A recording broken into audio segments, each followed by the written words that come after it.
Breast cancer incidence in women in the United States is 1 in 8, about 13%. In 2009, an estimated 190,370 new cases of invasive breast cancer were expected to be diagnosed in women in the U.S., along with 62,280 new cases of non-invasive breast cancer. About 40,170 women in the U.S. were expected to die in 2009 from breast cancer. The death rates have been decreasing since 1990 due to treatment advances, earlier detection through screening, and increased awareness.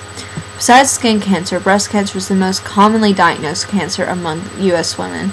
More than 1 in 4 cancers are breast cancer. While white women are more likely to develop breast cancer, they are less likely to die from it than black women. As of 2008, there are about 2.5 million women in the U.S. who have survived breast cancer.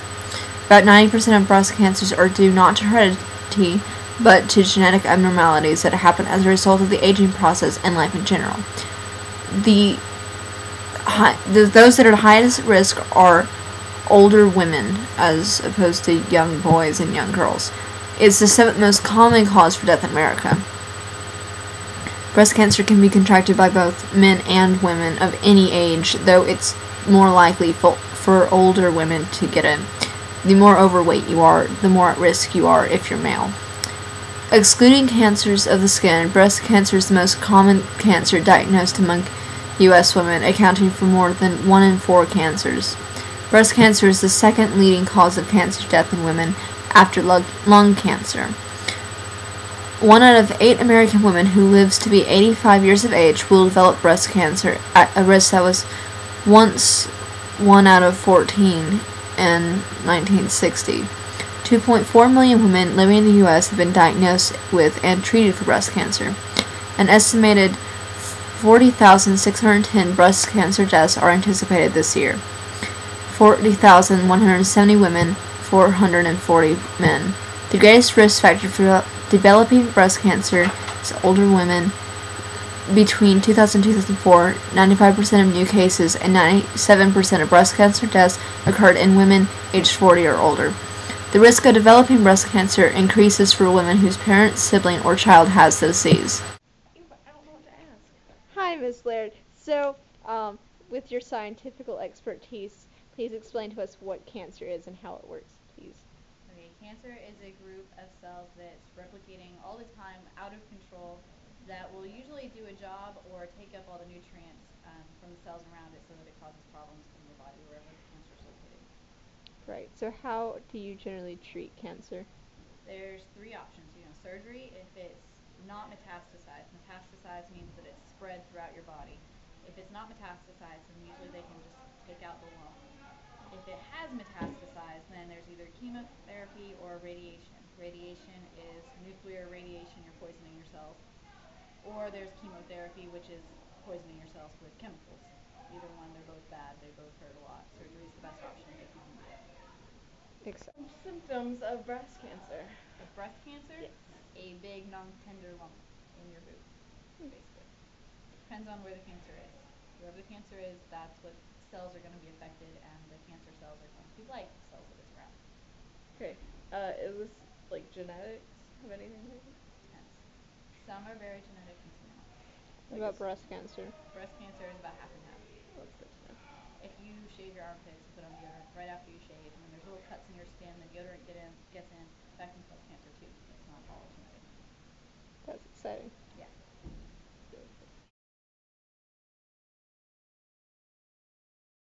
Crap.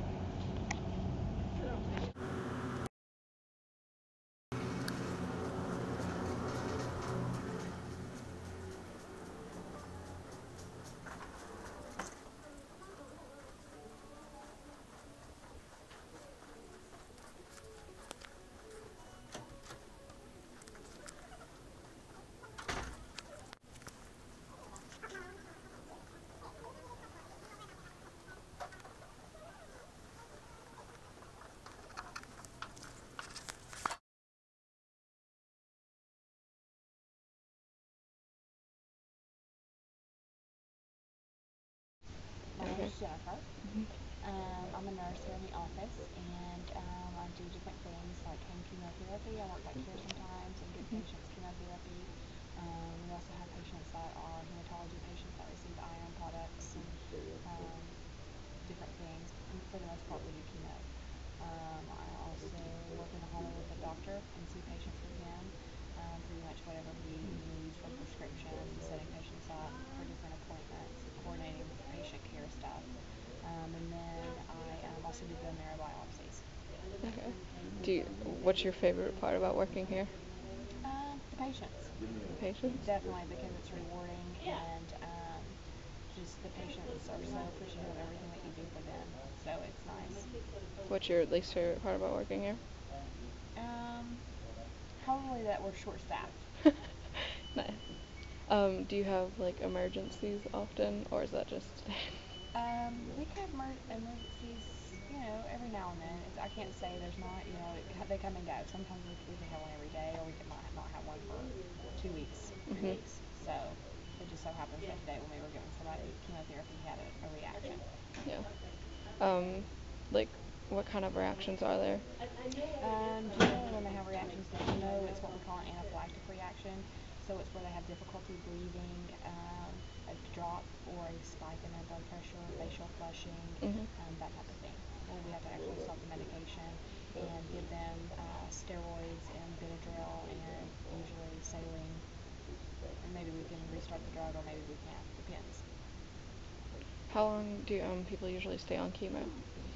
It depends. It depends on what kind of cancer they get, because every type of cancer you get a different chemotherapy.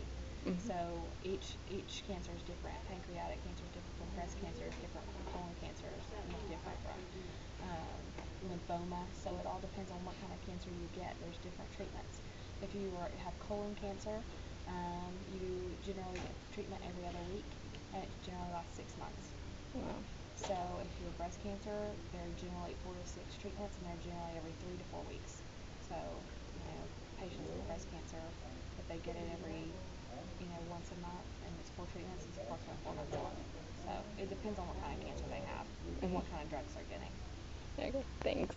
I just feel a little tired, a little dizzy and everything. But I'm in a lot better shape than some of the people I saw in there, so, thank God for that.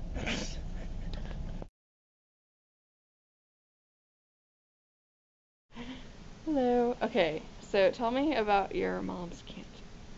Well, my mom had breast cancer, and it was only stage 0, so she didn't have to have a lot of chemo, but she did go through radiation, and she's fine now. She did a lumpectomy, and put like a port in her side, so they put the radiation in, and How did this affect your family? Like, were y'all scared? I know I was. I never really talked to my dad about it, so like I never really found out his perspective on it. But it was during summer before junior year, and I was really worried. I was only 16, and I didn't know how bad it was, and I thought this could be really bad for my mom. I didn't know what to expect, and I was really worried. I had other things to take my mind off of it though, like I had basketball workouts, and so it was just like, but we found out it was 0, and so it wasn't anything to really worry about. Do you think this made you a stronger person? Yeah, definitely. Made me rely more on God, and made me like realize how blessed I am that I have my mom, and that other people go through it, and it's even worse. And I was really thankful. Are you scared of getting cancer now? Like, do you think it'll be passed on? Not really. Not really. I mean, if I do it, it's God's got control of me,